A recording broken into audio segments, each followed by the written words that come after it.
All right, everybody. Welcome back to the channel, and I'm going to give you an update on where I am right now on this Mounjaro journey. So we're going to be talking about Mounjaro, and I appreciate everyone that does come back to take a listen as to where I've been at and where I started and when this journey began for me. I have some other videos up so you can also take a look at those videos. But until then, let's get started on where I'm at right now. So she's moved me up. So she moved me up to 5 milligrams. And I know everybody's like, gosh, you're still just, you look the same. I don't know. Sometimes I feel that I look the same. Sometimes I see areas where there's been, like the face usually shows really quickly how all that extra has, not so puffy. And I think that's probably what the 20 pounds off is addressing right now, like just areas where it's just not a lot of that inflammation and puffiness that I was seeing that became a great scare that took me to the doctor in the first place. So, April 2024, I went to the doctor for my annual, and that's when my blood labs, for those of you who do not know, went to the doctor for my annual, and my blood labs shown that I had left prediabetes, which was diagnosed in 2022. I had left the prediabetes and now I was full blown A1C up in diabetic numbers. My blood sugar was up high to like 122. So everything was up high until we started this journey. I added on, the dietitian was added on to this plan to try to help me to get what is 80% of this journey, and that's getting the nutrition under some kind of structure and consistency to where the weight can start coming down, because 20 years before you know it, weight had our left the 100s and had me into the 200s before I even realized. You just kind of wake up. For those who know the story, you wake up in from grief and this extreme level of grief, and you realize, gosh, what have I been doing while I've been grieving? And most of it has been taking in food and taking on pounds. So I started the journey before Manjaro of just learning how to eat. And with the dietitian, she put me on a calorie deficit. She put me within a certain amount of macros. So my protein had to be certain numbers, fat, certain numbers, calories, carbs, fiber, a certain number, and worked with that and did that for 90 days. After showing 10 pounds of weight loss with that and seeing some success with that on my own, I was able to jump on Mounjaro.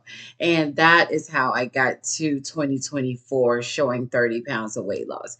Once I got to Mounjaro, all this struggle and everything that seemed like it was so impossible to eat in this calorie deficit every day and control the amount of carbs that I take in, control the amount of fat and what foods to take and not, feel like I'm starving myself.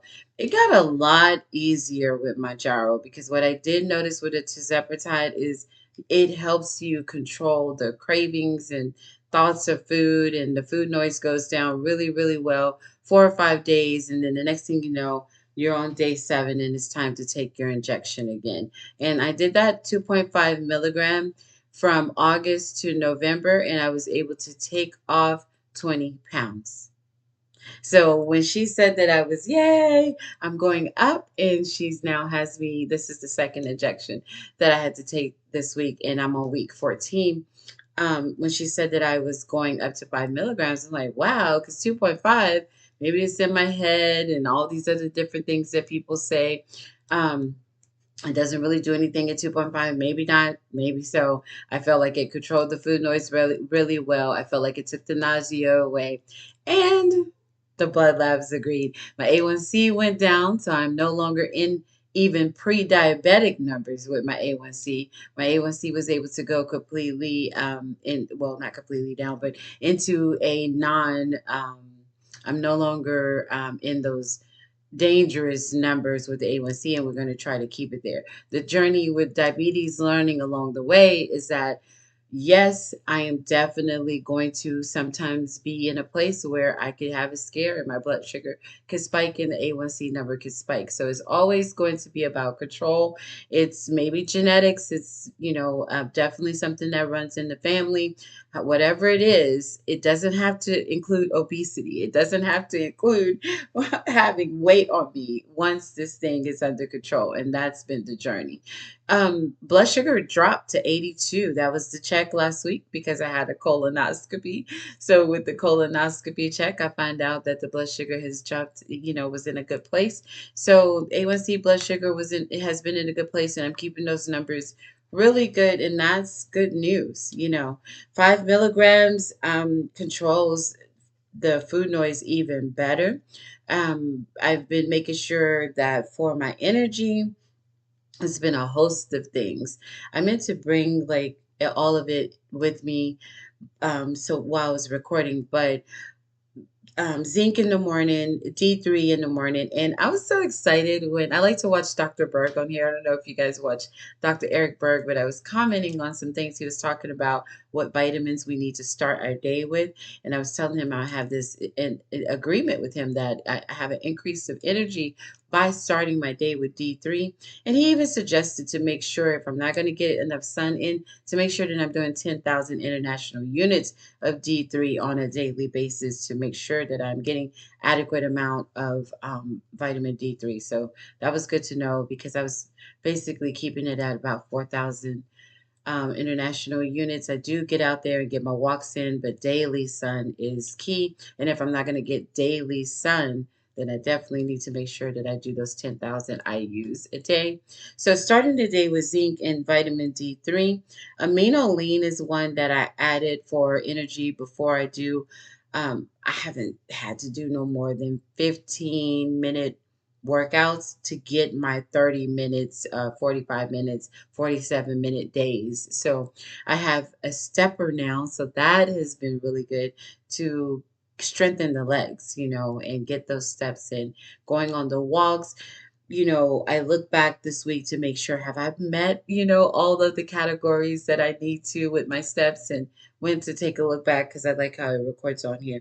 But went to take a look back and it's like, yeah, you're doing really good each day on getting meeting your steps. 7,000 to 10,000 is the goal to while I'm on 5 milligrams to start really focusing hard on getting those 7,000 to 10,000 step days because it just makes a difference. Of course, I'm doing strength training. I have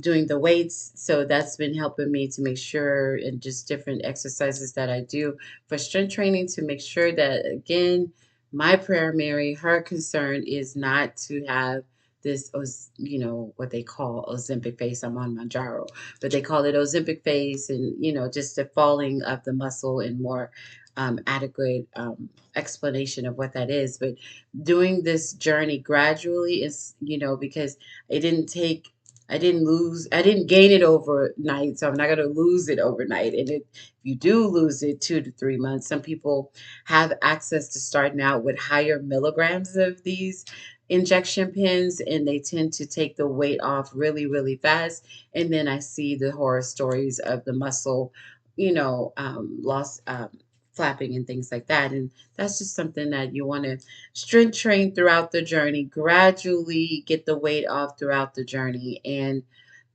make sure that you're working with your primary on how to make sure those goals are met. And if you're going to the compounds and they're not talking to you about that, then make sure you do your own research to not go too fast. We all want to be fine by New Year's Eve, right? But that's not. You don't want to do this thing too fast. I think um, people looking at how they look may be the reason why they decide to take the journey fast. I really don't want to judge, because we're all on our own journey, right? So I really have no idea what would make a person want to take the weight off really, really fast, or what their goals are, or what it is that they need to do.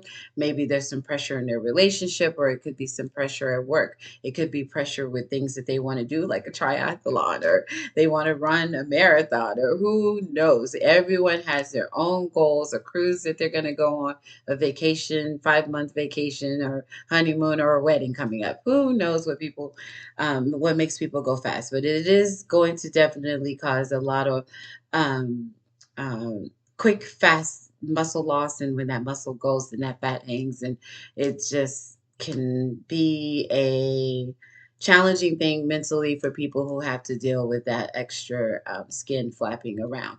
So I want to make sure that I know my body and do what's best for my body when people have questions regarding that. But that's where I'm at. I'm at week 14. I'm on day 93 today, week 14, and I have moved up to 5 milligrams of the injection pen, and 20 pounds off since August. So this today is November 10th, 2024. I started August 9th, 2024. 20 pounds off. So I say 2.5 milligrams. I credit that to 20 pounds off.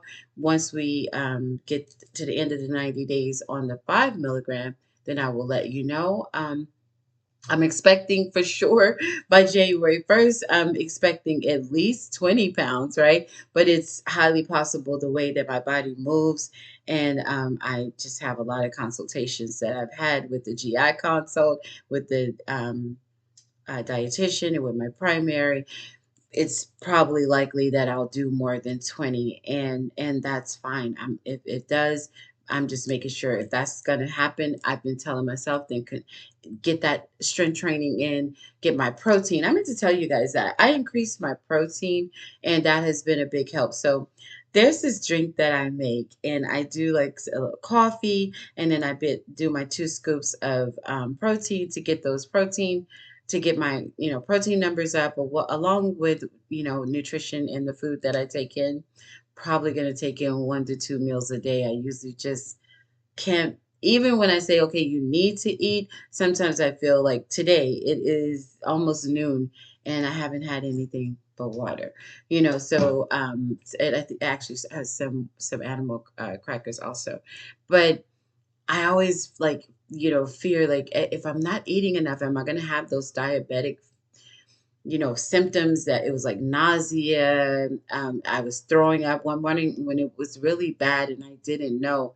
And before getting all the blood labs in and everything, I just threw up and just felt weak and fell to the ground, and just not fell, but I just went down to the ground and just felt weak and just throwing up, throwing up. And I couldn't figure out what was going on, and it was that diabetes. So sometimes I feel like, okay, make sure you eat more, because this pen will tell you not to eat all day, right? So I'll be like, eat more, and I can't do it. I'll feel like nauseous trying to force myself to take in more, especially after the colonoscopy, the preparation for prepping for the colonoscopy, and those 4 days of just emptying the digestive tract completely. So after that, you really don't feel like putting a lot of food. I'm a week away from that procedure that I just had, and I just don't feel like putting a lot of food. No, I'm almost 2 weeks, but I just don't feel like putting a lot of food in my body since then. Maybe that's a good thing. We definitely hope it's a good thing, but I feel that the pen does really well with just the 2.5 milligram. I had that story that it's doing really well with controlling my urge to eat foods that are just, I'm not hungry, and with 5 milligrams, even more so, I'm able to stick with how the dietitian says, every 4 hours, go ahead and check in, make sure that you get grabbing something to eat, but then you can eat small amounts, and making sure that I eat within, she has me at, a certain amount of numbers. I'm supposed to do, by the dietitian guidelines, I'm supposed to do 1,700 calories are allowed, right? Most days I go anywhere from 846 to maybe 1,200, 1,300 calories. That's all week long, you know. And then my carbs, It was really high. I think it was like you could have like 180 net carbs. I'm keeping that really, really low lately. I've just had that under 100. My fat says 60. I usually do 40 to 60 when it comes to fat intake. My protein, I can go anywhere between having a 60 milligram protein day to having a 180 protein day. It all just depends. But if I feel full, I'm not going to force myself to take in anything. And even sometimes just taking in that drink, I don't know if I finished that earlier, but anyway, I have this protein drink that I do where it's coffee and then the 2 scoops of protein powder and put my ice in there and then mix it up really well. And I just kind of slowly sip on that and making sure this stays cold and slowly sip on that. I'll go hours. Hours. I'm talking like 8 hours can go by. I will go hours, and that's enough for me. So I don't know if that's something that you want to try, or if you're having this struggle with, me. I am happy in 846 to 1300 calorie days. I'm fine. I'm not, I'm not cranky. I'm not at my worst, and I'm not all those nasty feelings of diabetes that were when it was out of control before the month of April, and definitely that feeling of throwing up and nausea and things that I was feeling before I got on Mounjaro. The Mounjaro definitely is taking care of some things, and finding out when I had my colonoscopy, they removed 2 polyps, and one of the polyps was precancerous. So a lot of times it's really important to just go in and work with your primary and work with a GI consult and get a GI consult and work with, CT scans and whatever it takes, colonoscopies, all these procedures, blood labs, and get everything in order to figure out what all is making you feel the way you feel. And that oftentimes makes, the progress happens because you're starting to understand your body, understand what's wrong, understand what was making you eat a certain way, feel a certain way, not move. Sometimes things that were going on inside the body were causing my fatigue, right? Causing me to feel tired, causing me to not get out there and get the walks in and get the workouts in, right? So all those things are important. That's my update. I hope I didn't talk your head completely off, but I wanted to make sure that I stopped back in to do an update for week 14, day 93 on Manjaro, and now I am at 5.0. This will be November, December, and January. And January 1st, she says that I'll be going up to the next, which I think is 10 or 11. I'm not sure. I have to check on that. But I'll be going up, and she gave me a guideline of how she's going to be doing. And then I will be coming back down in maybe around April or June or so. We'll be coming back down and just doing a steady, maybe 5 milligrams, or a steady 10 milligrams, maybe, where I'll be at for a couple of years. So, she did let me know that this was not something that was going to just, I'll jump on this and I'll get this pin and I'll get the weight off and yay, because that's not what it's like when you're trying to reverse diabetes, when you're trying to type 2 diabetes, when you're trying to reverse a fatty liver and get the numbers far away from being in stages that cannot be controlled. It's a long journey, and exercise and patience is key. I'm Dee Shields. Thank you so much for stopping by. For those who are following the channel for the Mounjaro updates, and also if you want to check out the podcast, you can. I have the What Dee Says podcast, Unfiltered with Dee Shields, as well as Lyrics Breakdown podcast. You can find those links on here, and I thank you guys for stopping by.